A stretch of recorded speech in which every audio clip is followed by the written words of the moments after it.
Hello বন্ধুরা, PD পড়াডিয়ান চ্যানেলে আপনাকে স্বাগতম। আশা করি সবাই ভালো আছেন।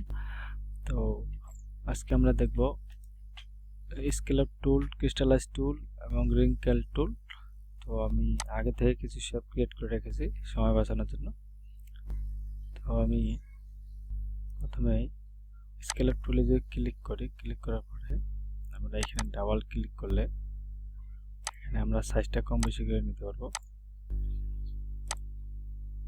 তারপরে যদি আমি ইন্টেন্সিটিটা 20% রাখি, রাখার পরে ওকে দিলাম। দেওয়ার পরে আমরা সাইজটা অল্টার চেপে ধরে এইভাবে ছোট বড় করে নিতে পারবো। আমি হালকা করে নিলাম। নেওয়ার পরে আমি যদি সেন্টার পয়েন্টটা বাইরে রেখে ক্লিক করি, দেখেন আমার ডিজাইনটা কিরকম হচ্ছে। আর যদি আমি সেন্টার পয়েন্টটা ভিতরে রেখে ক্লিক করি, দেখেন এরকম ডিজাইন হচ্ছে। তো আমি যদি সেম ডিজাইন, সেম ক্ষেত্রে যদি আমি রেক্ট্যাঙ্গুলার এটা ইউজ করি, স্কেলার টুলে এসে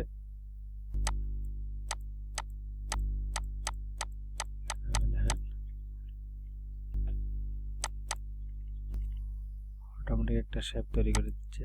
তো এরপরে যদি আমরা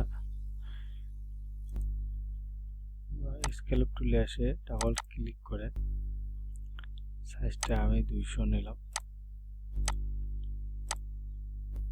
200 নেওয়ার পরে ইন্টেন্সিটিটা আমি 60 রাখলাম। রাখার পরে ওকে দিলাম। ওকে দেওয়ার পরে আমি অল্টার চেপে ধরে এইভাবে সাইজটা কম বেশি করে নিয়ে নেব। এবার ওখানে নিলাম, এখানে ক্লিক করি একবার, দেখেন আমার কর্নার তৈরি হয়ে গেছে। আবার ক্লিক করি, আবার তৈরি করে দিবে। আবার ক্লিক করি, তো আমার এরকম ডিজাইন হয়ে থাকবে। তো সেম ক্ষেত্রে যদি আমরা একটা লেটারে এই জিনিসটা প্রয়োগ করি, আমি ক্লিক করলাম, ডাবল ক্লিক করে ইন্টেন্সিটিটা আমি 20 করে রাখলাম। 20 রাখার পরে আমি অল্টার চেপে ধরে সাইজটা ছোট করে নিলাম।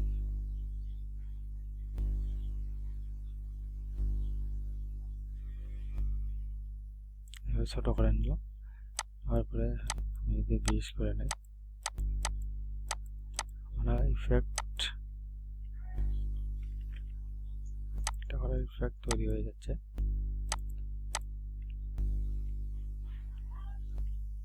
তারপরে যে আমাদের ক্রিস্টালাইজ টুলটা আছে, এটা যদি আমরা প্রয়োগ করি 2 নম্বর সাইডে ক্রিস্টালাইজ টুল,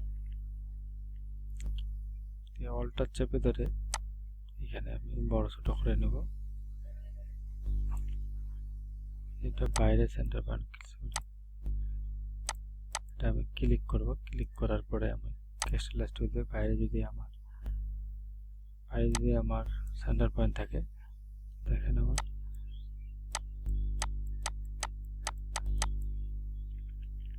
কন্ট্রোল জেড দিলাম।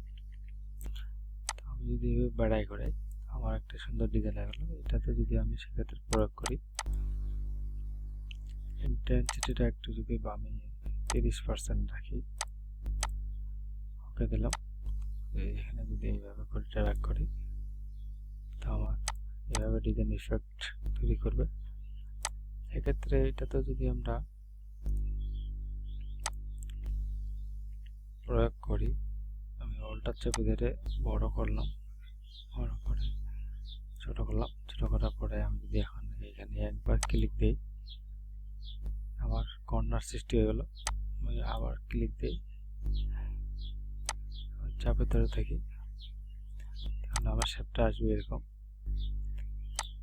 এক্ষেত্রে আমি লেটারও ইউজ করতে পারি। আমি সাইজটা হালকা ছোট করে নিলাম, অল্টার চেপে ধরে ছোট করে নিলাম। আর ইন্টেন্সিটিটা একটু বাড়াই নিলাম, 50 করে দিলাম।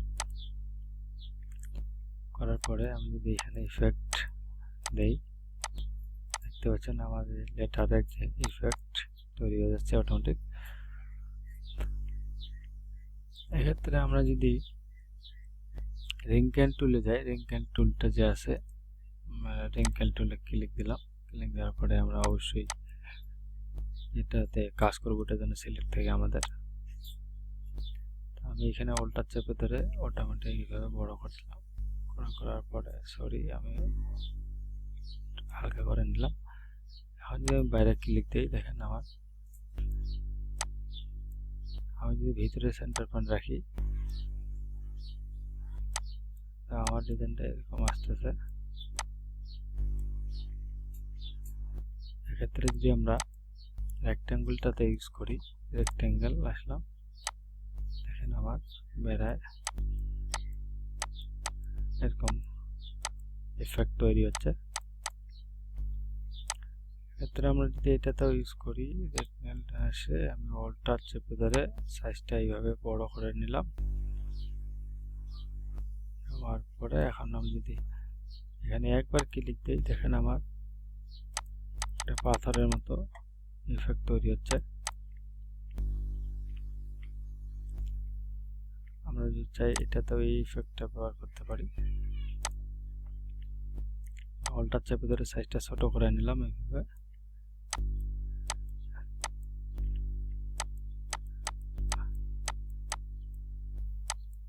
এভাবে আমরা ইফেক্ট দিতে পারি সুন্দরভাবে। তো বন্ধুরা, আজকে আমরা দেখলাম স্কেলেপ টুল, ক্রিস্টালাইজ টুল এবং রিঙ্কেল টুল। তো আশা করি সবাই বুঝতে পারছেন।